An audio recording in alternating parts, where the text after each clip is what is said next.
3, 2, 1, 0.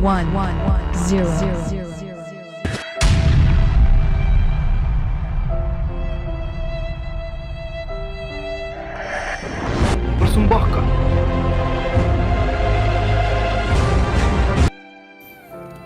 Nama saya Chris.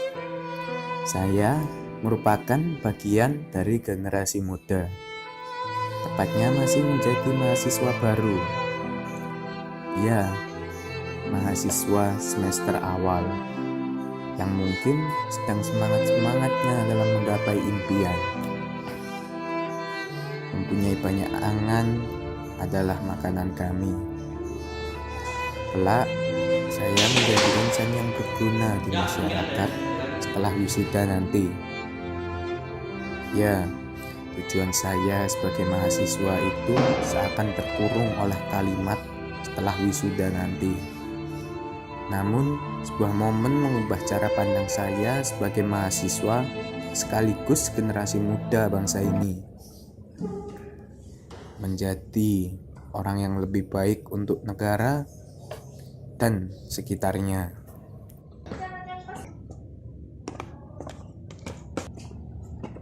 Permisi dek, boleh minta waktunya sebentar? Boleh, Kak.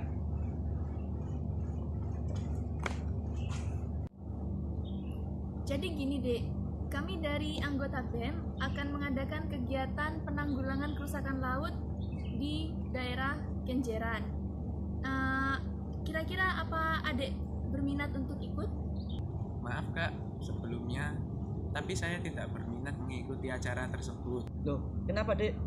Gini aja, kamu lihat bersenam dulu aja.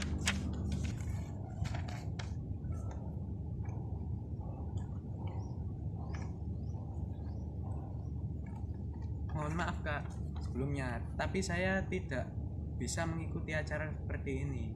Karena bagi saya itu acara seperti ini tidak ada manfaatnya buat saya, buat kuliah saya, dan buat ke masa depan saya Kak.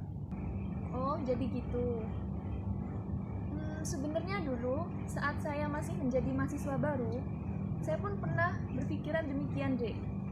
Namun lambat laun setelah saya paham tentang fungsi Tridharma perguruan tinggi, pendidikan, penelitian, dan pengabdian masyarakat, saya rasa kita sebagai mahasiswa kalau hanya belajar dan belajar tanpa mengaplikasikan ilmu kita, otomatis kita hanya melakukan pendidikan dan atau penelitiannya saja tanpa pengabdian masyarakat. Nah, jika kita tidak melakukan pengabdian masyarakat dan hanya melakukan pendidikan dan atau penelitian itu tersebut, saya rasa kita masih belum bisa dianggap sebagai mahasiswa seutuhnya. Ya deh Kak, kalau gitu saya setuju, saya coba ikut dulu. Nah, tenang. Ya.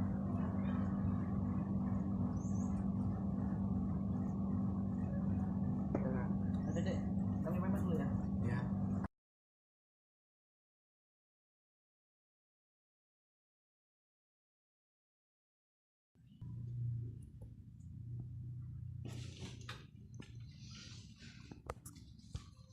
Kenapa gue jadi kepikiran omongan kakak-kakak tadi ya?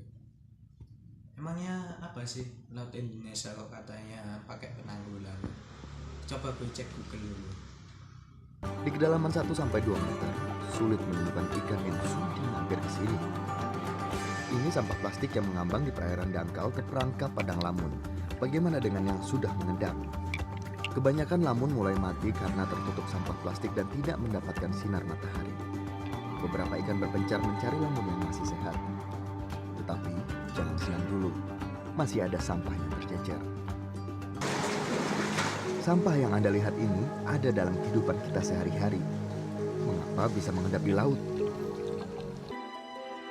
Sampah plastik ini butuh waktu puluhan tahun untuk terurai dan menciut dengan bantuan sinar matahari dan angin. Sampah plastik yang sudah tercacah membentuk mikroplastik dan menjadi konsumsi ikan. Lebih jauh lagi, ikan yang lebih besar memakan ikan-ikan kecil yang sudah terkontaminasi mikroplastik. Plastik ukuran mikron ini masuk dalam rantai makanan hingga dikonsumsi manusia.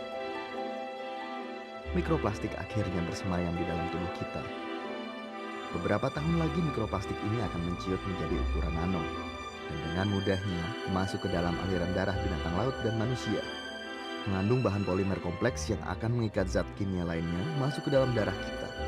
Inilah malapetaka yang diprediksi para ilmuwan. Gini nelayan-nelayan Indonesia. Kalau negara ini makmur, kenapa nelayannya sendiri yang memperoleh ikan secara tidak halal seperti ini? Ini kan merusak ekosistem. Memang harus ditanggulangi seperti ini. Ini adalah tugas kita sebagai generasi muda. Oke, aku akan ikut kakak BEM tadi.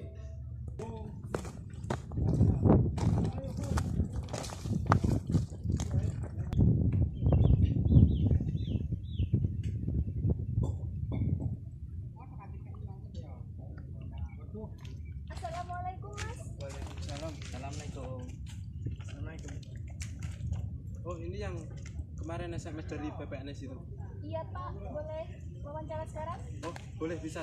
Yuk, mari saya antarkan. Assalamualaikum. Waalaikumsalam. Pak, ini teman-teman mau ada presentasi dengan para nelayan, Pak. Indonesia adalah negara maritim, negara yang kaya dengan keanekaragaman flora atau fauna di laut. Dari momen ini, saya tersadar, memang benar ilmu yang saya tuntut belum seberapa, namun semangat juang saya untuk membela generasi ini tetap. Apatis sebagai generasi muda adalah kematian bangsa. Bungkam akan kenyataan kerusakan laut di Indonesia. Bungkam akan kerusakan yang disebabkan oleh generasi tua, membuat generasi muda takut. Sebagai generasi muda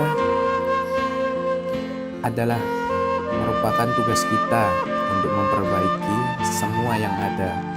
Indonesia sekarang kini butuh generasi yang mudah melakukan aksi, bukan mudah untuk mengumbar janji.